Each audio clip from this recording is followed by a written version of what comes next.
It's the story of a mercenary called Turop, who lives in a close future of ours in Eastern Europe, and is on a mission to bring a girl to America through the refugee path because all the borders are closed, and he doesn't know who that young lady is, and he will discover it during the journey. Usually I love to direct my own screenplays because usually it is what you want to say, so it's easier to do your own things. It's a little more stressful also because you're responsible for everything you're saying or not saying, so it's a lot of work. It's easier to jump on the bandwagon and just use somebody else's script and have producers telling you, okay, we're going to change that and change that. But I enjoy the pain.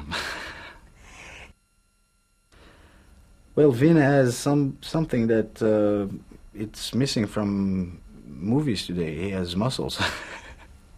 He's a big guy, and I needed somebody who really was, imposing for the story, because he represents what we are. He represents our future.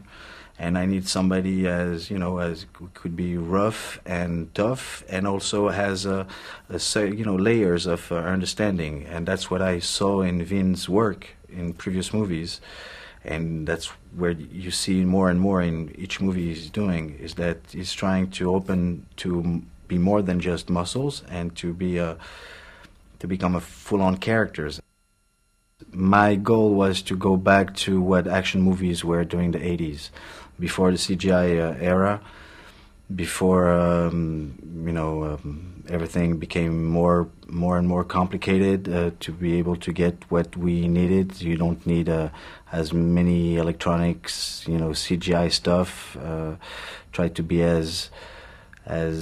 get as many things as you can from the set. And also, try to get that tears and sweat, and try to put it on screen. That's something that really misses from the movies, the action movies that I go see today. I would call Babylon AD's look low-tech.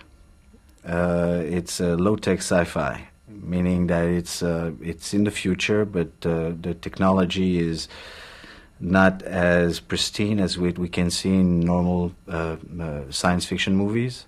We're more based on characters and story, and the technology we use is more to describe the state of our situation in a close future. But we didn't want to put the technology too up in front, not to cover up the story and everything.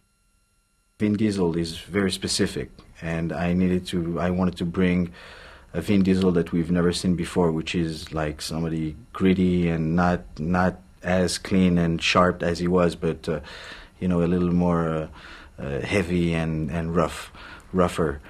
And of course, in front of him, I needed the total opposite, so I chose Mélanie Thierry, which is a little angel, very small figures and just blue-eyed, blonde girl, beautiful, and totally the opposite.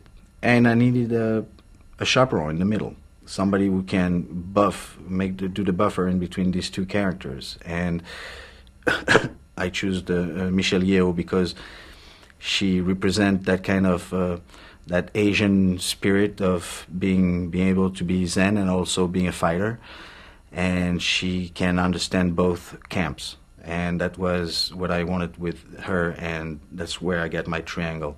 I got two opposites and one in the middle.